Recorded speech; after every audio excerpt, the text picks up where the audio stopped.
Hi everyone, Mr. Mars here out on the west coast of Australia, and it's Saturday. I'm just enjoying my time here out in the workshop with a nice cup of tea and a Scotch finger. So I've got a little bit of time today.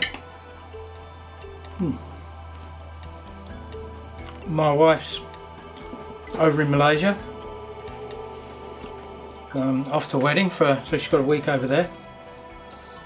So time for me to spend a bit of time in the workshop. So this is video number 3 and knife number 3 in this series of showing off my knife collection. So another short video, but actually today you get 2 for 1 because I'm going to show you two knives, these two.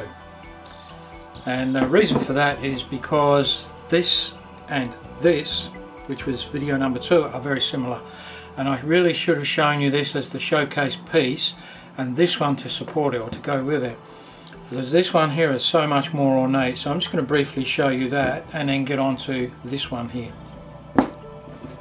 So another sip of tea and let's get on with it.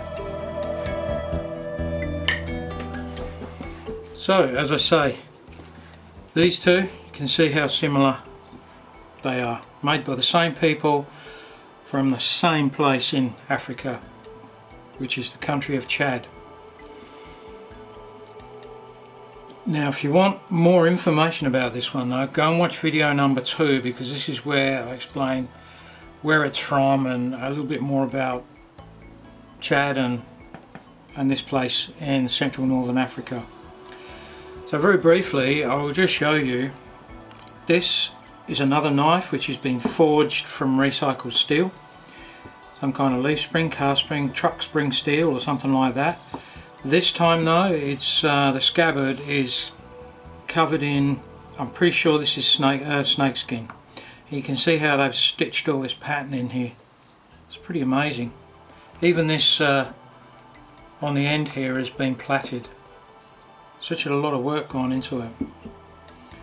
And just like the other one, this loop here goes over your elbow. This goes right up here and then over your elbow joint, and that's how they keep it on. Kind of strange, but that's what they do.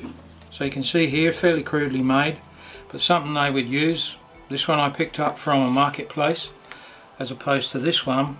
Guy was wearing it and I asked him if I could buy it, and so I did. In fact, I swapped something for it, but this is made by the same people, but incredibly ornate. And you can see here a couple of fullers in it, both sides, quite sharp. And you can see all this, hopefully you can see that patterning down this blade here, all this sort of fluted design. Again, this is all being stitched through with different coloured bits of snakeskin leather, dyed in red and black. Be cowhide, this will be cowhide or lamb hide, dyed and formed into this lovely dagger here. Another knife I'm very proud of, and a great reminder of my trip through Africa. So that was that one. So that's very briefly showing you that one. Those two there, put those aside.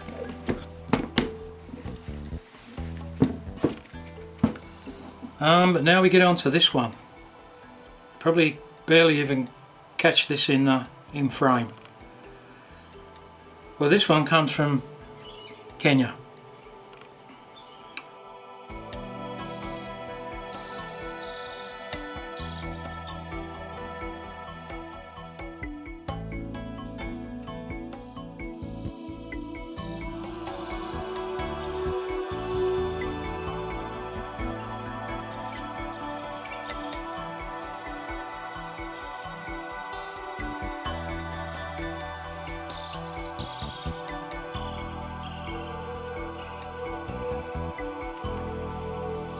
It's a 600mm long, it's almost a sword, isn't it? The handle here is about, it's just short of 200mm I think. Well, that means this huge blade is 400mm long. Again, forged out of some kind of recycled steel. just be a carbon steel of some description, spring steel, something like that. And the scabbard and the handle will be made out of ebony.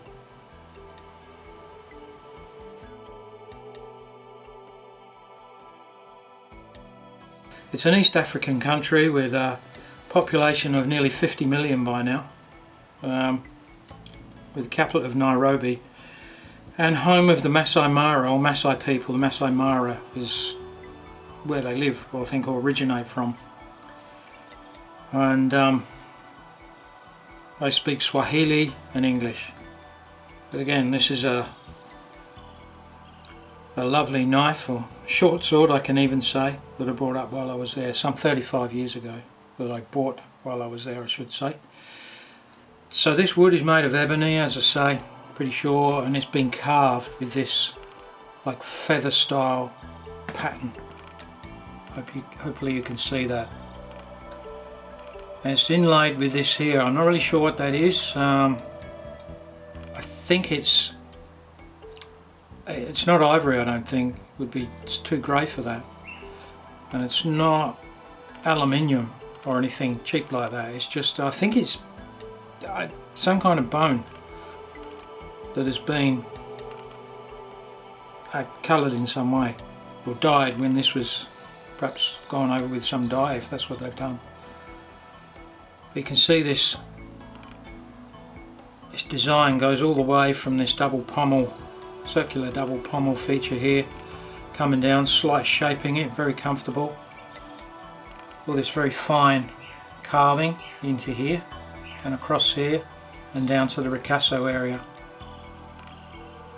Quite sharp, but I can't do a paper cut test on it because it's not that sharp, but it would be something they've used a fair bit, because you can see here this has actually got a belly in it, and something they would have sharpened several times. So, you know, I think it has been used. This here, I'm surprised this isn't carved with, you know, a lot more patination just like this is, but it's got this these concentric circles around here, some natural discoloration in the wood here, some pieces of steel just to finish the top and bottom off. This bit here near the ricasso, and this at the bottom. It's got a little split in it, so it's seen a bit of life over the years, but as I say, this I know is definitely 35 years old, probably more. And again, I would think it's some kind of antique these days. So there you go. Not really a lot else I can say about that. I just want to keep these videos fairly short and do them a bit more often if I can.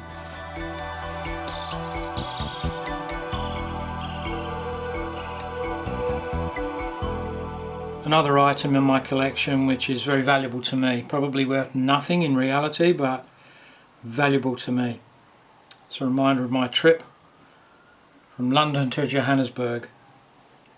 And I might say, while I was in Kenya, we went through Kenya into Tanzania, but whilst we did that on the border of Kenya and Tanzania, you've got Mount Kilimanjaro. You can actually climb it from the Tanzanian side or the Kenyan side, and I did the climb right to the top from the Tanzanian side.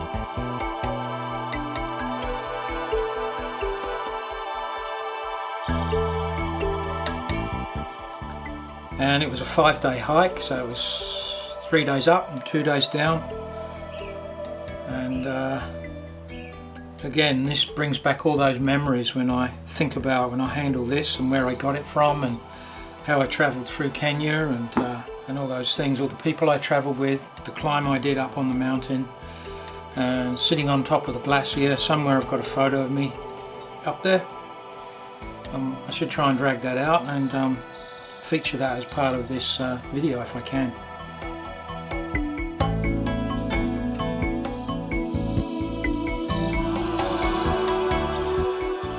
So that's it for this video. A knife from Kenya. Hopefully that was interesting enough. Before I go, I just want to show you I've got this build video coming up of a knife sharpener inspired by Wicked Edge. Whether it works or not, I don't know, but it's probably worth a go. At $500-600 for that, $600-700 Aussie dollars, it's just at the moment way too much for me, so let's have a go. Might work, might not. Doesn't matter either way. I'll upload the video, show you what doesn't work about it if that's the case. And I've also got a knife build video coming up soon within the next 3-4 weeks, so look out for that. Thanks for watching, see you on the next one.